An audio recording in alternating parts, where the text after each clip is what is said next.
It's draft day. Should the Houston Texans, will the Houston Texans trade back into the first round? And what move can the Texans make that'll shock you the most during this draft? Start the show.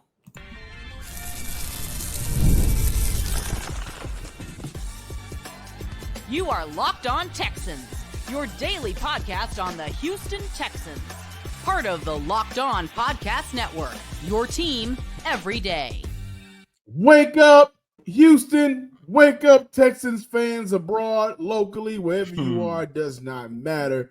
Welcome on into this Thursday episode of the Locked On Texans podcast, a part of the Locked On Podcast Network, your team every day. A special day. Why? Draft day. So, of course, we're checking in with you guys. We're tapping in. Make sure you tap in with us. If this is your first time watching or listening to the Locked On Texans podcast, please subscribe, like, and comment on YouTube and wherever you listen to your podcast. And thank you to all of our returning listeners coming back, continuing to support the Locked On Texans podcast. You guys are going to love today's show because there's a lot of possible hypotheticals, likely moves. They're already in the war room. In the war room. Everything is in the works right now, but it's going to be a fun show, right? I'm your Texans football analyst, Johnson Sports Guy Hickman, on the other side of the screen. Texans credential media member, Sports Illustrated's own Cody Davis. Today's episode is brought to you by Monopoly Go. I admit it, my competitor side is coming out with this game. I love this game. I'm a big fan of Monopoly Go, the mobile hit twist on the classic Monopoly. Join your friends and download Monopoly Go now, free on the App Store or Google Play. We're going to be looking at the importance of St. Brown's extension for Nico Collins, what that means for the wide receiver Nico Collins, and what that means for the wide receivers across the league. What would be the Texans' most shocking move? You guys may love what I have to say, may love what Cody have to say, or you may come away from this podcast scratching your head. But we're going to open up today's show looking at the possibility of the Houston Texans trading back into the first round. And knowing General Manager Nick Caserio, that is quite possible, John. And look, as of right now, let me timestamp this right now. We are recording this at 6 p.m. on April 24th. Just wanted to timestamp this because now, as you guys know, we are less than 24 hours away from the start of the 2024 NFL Draft, which means that things could possibly change at any moment. And as of right now, the Houston Texans have 9 picks, of course, as we know, starting in the second round at pick number 42. However, John, listeners and viewers, we have an idea, we have a theory, we have some news to share that the Houston Texans can possibly trade back into the first round. Here's what General Manager Nick Caserio had to say about that possibility a week ago. Just a number of things going on just kind of outside of the draft, outside of football, I'd say, as it pertains to the draft. Certainly excited about the opportunity we have in front of us next week. We have 9 picks as of Thursday night. We'll see if that changes or stays static, but just given our history, it'll probably change at some point. But we've always been kind of open-minded, be willing to be flexible and adaptable. And movement is contingent, really. It's really player-driven. So it's supply and demand. What are the resources available? If you bypass a player at a certain level, what's the opportunity you can get an equivalent player at a later point? Do you have to maybe move in order to secure the services of that player, and at what cost? So there's cost-benefit analysis that goes on continually. I think the one thing that we've tried to do, and hopefully it's a good enough job in some respects, but it's just be open-minded, be flexible, and be willing to adjust and adapt to the circumstances. And a lot of that is based on your preparation and the information that you have. It's understanding the board top to bottom. It's knowing the players not only at the top, but at the bottom as well. There are probably some players that we actually brought in for visits that we wouldn't draft, but that doesn't mean that we wouldn't be interested in them, right? So we're just trying to gather as much information along the way as possible, and then just try. The draft ends up being really about positioning and just where do you think you have to move you're not necessarily making it based on what other teams are doing, and again, you might not be looking at the same players other teams are looking at, but maybe there's a certain position. So, there's a little bit of strategy, maybe some positioning involved. So I think just flexible, adaptable, open-minded. I mean, that's kind of been our thought process and our mindset since we've been here, and, we'll probably continue that moving forward. Open-minded, being flexible, and adaptable. Those are the three attributes that general manager Nick Caserio and head coach DeMeco Ryans use in every single roster move that they have made, especially their ability to be flexible. Why is that important, John? I go back to a couple weeks ago when they traded for Stephon Diggs, and you're looking at a situation where they did receive an additional 5th round pick in 2025. Why is that important? Because if the Houston Texans do have an opportunity to move back up in the 1st round, I'm looking at it from a standpoint. Look, they're probably going to have to give up their 1st round pick for the 2025 draft. And I'm pretty sure with that additional 5th round pick, they're probably going to have to use that as well, which means that they are definitely going to be flexible in a way to get back into the 1st round, because there are several prospects going all the way back to the NFL Combine that I can definitely see the Houston Texans having on their draft board, that I could definitely see the Houston Texans saying, you know what? We know that we want a CB number 2. We know that we want to take care of the interior of that defensive line. We know that we want to continue beefing up this linebacking core. I can definitely see the Houston Texans trading back up in the 1st round, especially when you look at some of the prospects like Kool-Aid McKinstry. In my opinion, Byron Murphy, that is a guy who said he had a long, lengthy conversation, a long, lengthy meeting with the Houston Texans at the NFL Combine. You're looking at 2 prospects right there that's definitely going to be available mid to late 1st round, what is definitely going to be the realistic target for the Houston Texans if they have an opportunity to trade into the 1st round. And a source close to the situation for the Houston Texans, I had an opportunity to speak with him, and he did mention Kool-Aid as a name to look for Houston to trade back up for. Edgerrin Cooper, the linebacker, a favorite here on the show, and Javon Bullard. Those are 3 players we've been talking about for a while now, right? To the point where we kind of avoid talking about whether or not if Houston is going to trade back up, because we've mentioned them so many times on the show. But today's a perfect day to do that, because I think those are 3 players that, A, fit a need for this team: linebacker, safety, cornerback. Those are 3 needs that I think is very heavy for the Houston Texans. B, I think all 3 of those players fit the mold of this team, right, what they're building. Those are also 3 SEC guys.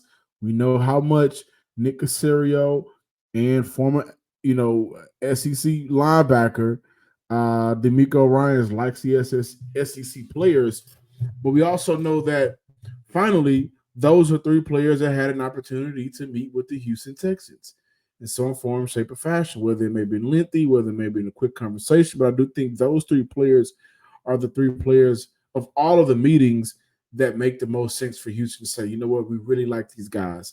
And again, of all of those players, I think Cooper and Kool-Aid are the 2 that stand out the most to me to trade up for.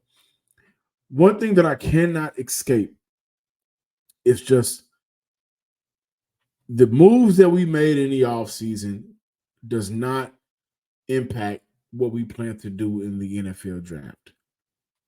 And when I look at Cooper, the moves we made in the offseason, they brought in the linebacker, right? Al-Shaair. The moves we made in the offseason, C.J. Henderson, Miles Bryant, Jeff Okudah, 3 cornerbacks that they brought in. Look at Kool-Aid, right? So I think that those are their 3 favorite players. Those are 3 guys that they probably really want here in Houston. And if they are available between picks 30 and 41, I definitely see Houston trading up for one of those 3 players. We've all been there, either as a player or a fan. It's halftime. The scoreboard isn't looking too good. You're feeling low, not sure you or your team can pull out a win. That's when you dig deep, lift your head up, and say to yourself, time to get back in the game, pull off some bank heist, and take as much from my friends as I possibly can. That's right. The smash hit mobile game Monopoly Go lets you compete with your friends to get the most, richest, and the biggest empire. It's like the Monopoly that you love, but on your phone anytime with tons of new twists, including leaderboards to compare your progress to your buddies. There's so much you can do. You can play on countless dynamic Monopoly boards. You can charge other players for rent on your iconic properties. You can even work with your friends to crack open community chests in tournaments to get extra rewards and climb the leaderboard. So get back out there, put your game face on, and download Monopoly Go now for free on the App Store or Google Play. It's the playoff time in the NBA and NHL. Baseball is also in full swing, and FanDuel is your place to bet on every game. Right now, new customers get $150 in bonus bets guaranteed.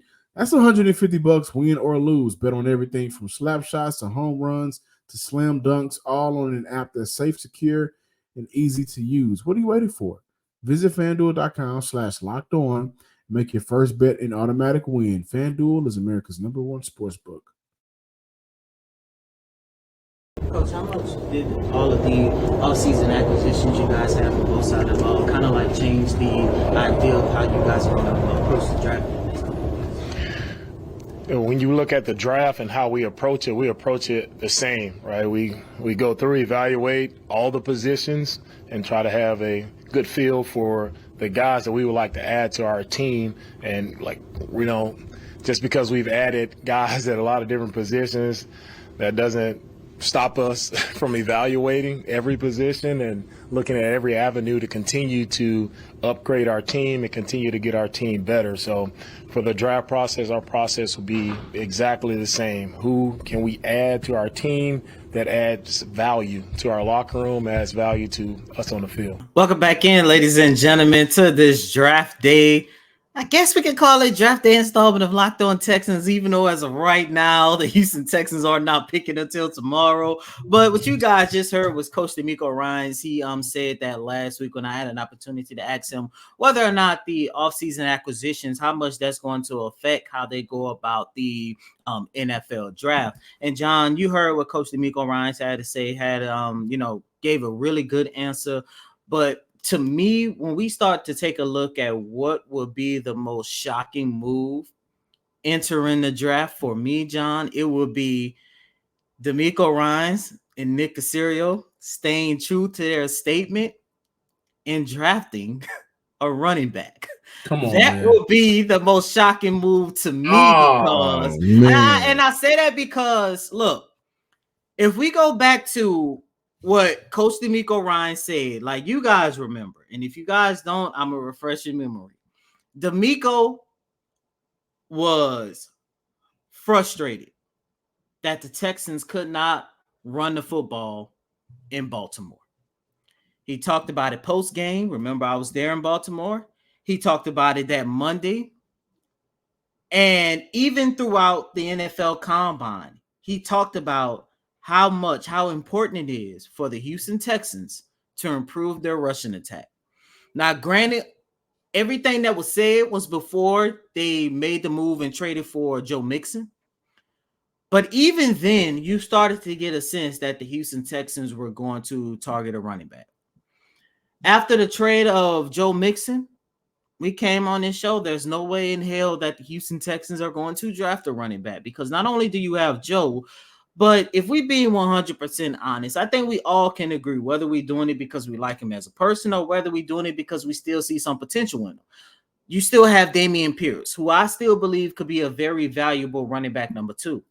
But knowing how frustrated Coach DeMeco Ryans was that they could not run the football, and not only that, you also got to take a look at the standpoint of how much Bobby Sloyd would love to utilize his running backs. That would be a shocking move to say, you know what, even though we have Joe, even though we still have something in Dameon Pierce, let's go out there and not just draft a running back, John. I'm talking about drafting a running back in, let's say, mid-round of the draft. That would be a shocker to me. I 100% agree. That's why I made that, because I think the shocking move for me, I think, would be drafting Jonathan Brooks. You look at a guy that's a potential game changer.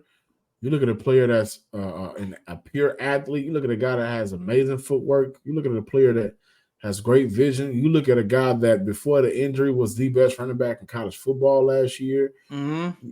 And I think the reason why that'll be shocking to me is you trade for Joe, you give him an extension, but there's a benefit, I think, in bringing in Jonathan Brooks. Honestly, I do, and I say that because his salary won't mean much to Houston. If he's drafted at the top of the second round, 4-year, 8.6.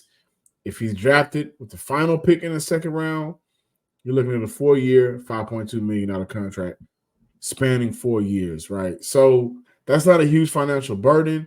And I think the upside of having a player with his talent would be phenomenal. Also, Joe Mixon, who's had 1,000 yards ever since he's entered the league, has not missed a season, really has good injury history in terms of being able to be available, right?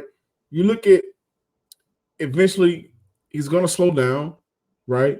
And you can have somebody like a Brooks just waiting who can also help lighten the load for Mixon this year, right? I mean, he's coming off the injury. Once he gets healthy all the way, I mean, he could be something game changing for Houston. And you look at the amount of weapons, you have those two weapons in the backfield. Now you kind of take the stress off of CJ Stroud a little bit. So I think that would be probably the most shocking move. But even with that being the most shocking, that would be a game-changing move for Houston to say, hey, you know what? We want to bring in Jonathan Brooks and make him a Texan. If they bring in Jonathan Brooks, John, that would mean that they would have to draft him within their first 3 picks.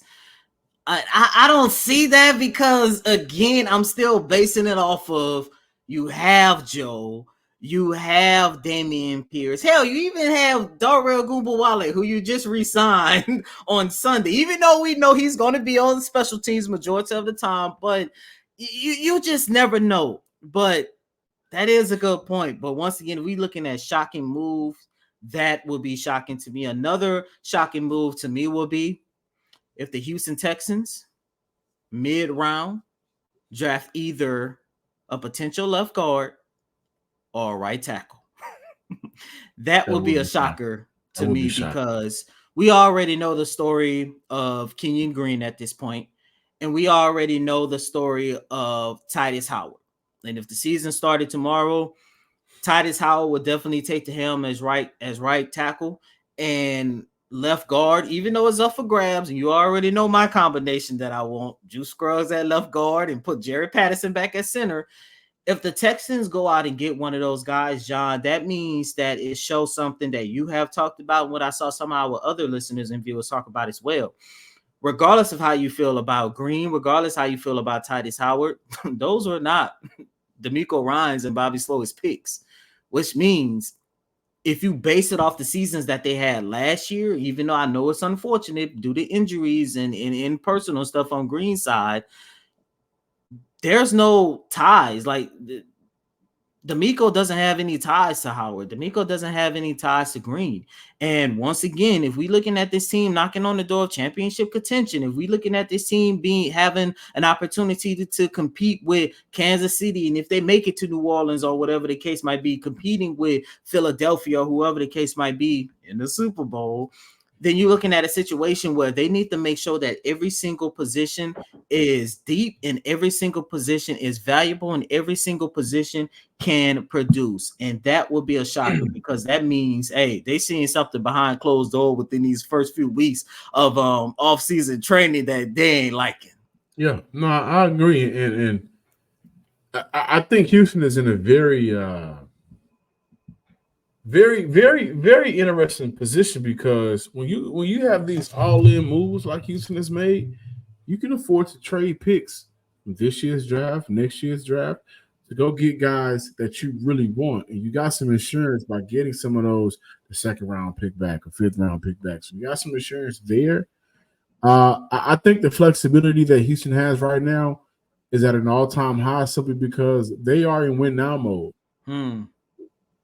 Who's to say that we won't see multiple draft day trades? Who's to say that, we're not going to get one of those shocking moves for insurance purposes, for game-changing purposes, for weapon purposes, for defensive purposes. They got a lot of different ways that they can go.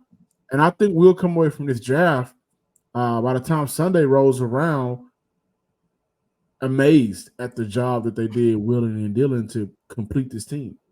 I got one more shocking move that just popped in my head.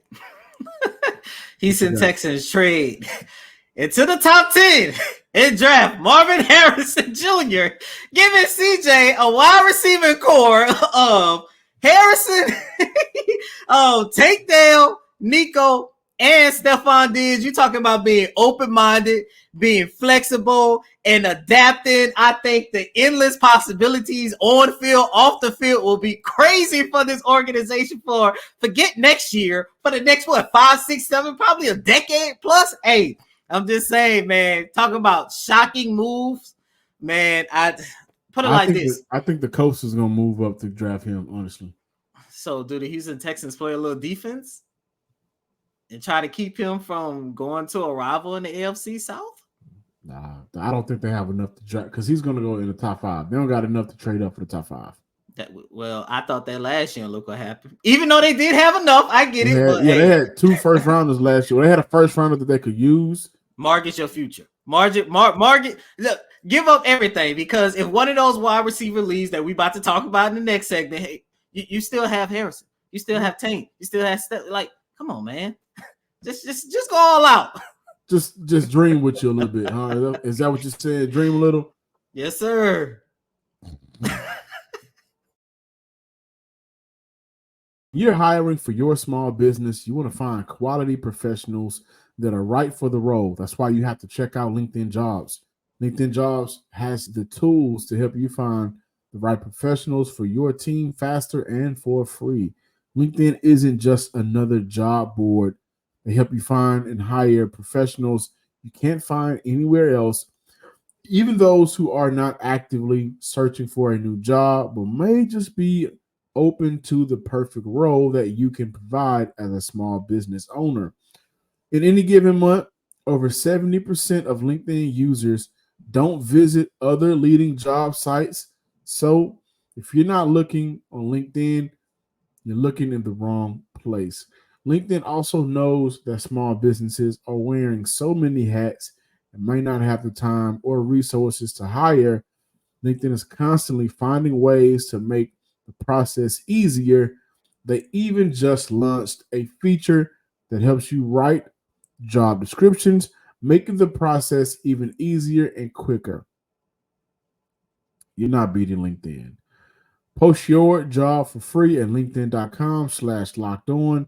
That's linkedin.com/lockedon NFL, to post your job for free. Terms and conditions apply. Welcome back, Locked On Texans listeners and viewers. Before we close out today's show, as Cody just got super creative with the trading up for Marvin Harrison, one point that he did make, which is valid, how can some of the moves that were made around the NFL impact the Houston Texans? And obviously, we're talking about Amon-Ra St. Brown, the Lions, Detroit. Shout out to the Detroit Lions, but they signed a extension with St. Brown. He agrees to a 4-year, $120 million contract extension. This extension will push the effective value of the wide receiver market up to $28 million per year. That's a significant jump in new money, injury protection, about $8.3 million. Now, why are we talking about that? Because a contract extension for Nico Collins has yet to be signed, and publicly as it has yet to be discussed behind closed doors. I haven't heard anything. Cody, I don't know if you've heard anything, but they've been keeping that under wraps. $28 million per year is now the market for the wide receiving groups. I'll leave it at this because I know we'll dive into this more so in the thick of the offseason, where it's like really in the offseason where it's not a lot going on. I don't see Nico Collins in Houston coming to an agreement for $28 million per year.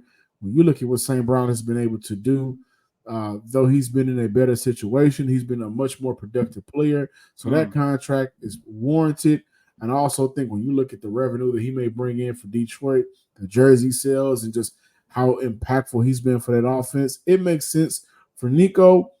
I definitely believe that Nico needs another year to, show that he can dominate in the NFL. Did it last year. Now, when you look at a team like the Houston Texans getting Tank back healthier, bringing in Stephon, you look at some of the target shares maybe decreasing. But what I like about Nico is he's a big play guy. I think he averaged 17 yards per catch or something like that last season, maybe 15 to 17 yards per catch. So he doesn't need a lot of targets to be a productive player, but he has to build on what he did last year. Again, I don't see 28, but I can definitely see between $22 and $24 million for Nico whenever an extension does get done. But this St. Brown contract, guys, changes a lot, I think, for not only Nico, but Stephon Diggs as well, right? So Houston will be impacted by this, which is why avoiding the last 3 years of that contract was tricky, because now who do you go with next year? What's your game plan? How do you get it done? And St. Brown's deal makes it a little bit more interesting moving forward. And to be honest with you, man, based off of those two, if you got to pick, and to your point, John, we'll dive into this after draft coverage, because that's when things really start slowing down. But if I got to pick between one or the other, man, I'm picking Nico because he's younger, and at some point, Stephon Diggs will start slowing down. But to your point, man, I definitely do not see Nico commanding a full $28 million because not only has St. Brown has been more productive, he's also been more available. Out of 51 potential games in his career, he has shown up and suited up for 49 of them. And, as much as we love Nico Collins on this show, unfortunately, that has been the biggest knock against Nico. Can he stay healthy? And last year was the only year that we saw him not be productive, but be fairly healthy. If I'm not mistaken, I think he only missed like 1 or 2 games with, just a nagging injury here and there. But other than that, man, what scares me about St. Brown resetting the market, I would hate to see the Houston Texans being put in a situation where they end up losing both of these guys, or overpaying one of these guys. And of course, the guys that I'm looking at is Nico and Stephon Diggs, because look, at this stage in his career, I do not see Stephon Diggs asking for the max. And as of right now, his market value. Yeah, he's definitely going to ask, and rightfully so. He damn so should. But I don't see the Texans giving him the max contract. Like I say, due to his age, and as of right now, his market value before this contract was signed was at $23 million. I just don't want it to turn into a situation like we saw with Mike Evans. Even though Mike Evans did re-sign with his team, the number one thing that was important to Mike Evans at this stage in his career, and it's ironic because him and Stephon are around the similar age, he wanted at least one more massive payday, and he got it. But then when you take a look at somebody like Nico Collins, who, yes, last year was a very good career year for him, but will it be something similar like Jonathan Gennard? To where it's like, man, we want you to stay, but the production that you gave increased not only your market value, but the market has been reset. And then you're looking at a situation where he's going to try to get as close to that market value, this new market value, somewhere else. And as of right now, before that contract signed, you was looking at a situation where Nico's market value was at $23 million. And to be honest with you, John, as of right now, unless something changed, I do not see a situation where the Houston Texans re-sign both of these guys, because then you're looking at a situation where they're tying about $46 million into 2 players at the same position. I don't see it, but you never know. But yeah, man, Amar St. Brown, shout out to you, man. Detroit seemed like the place to be, man. Shout out. And you know what? He helped me win a couple of fantasy championships too.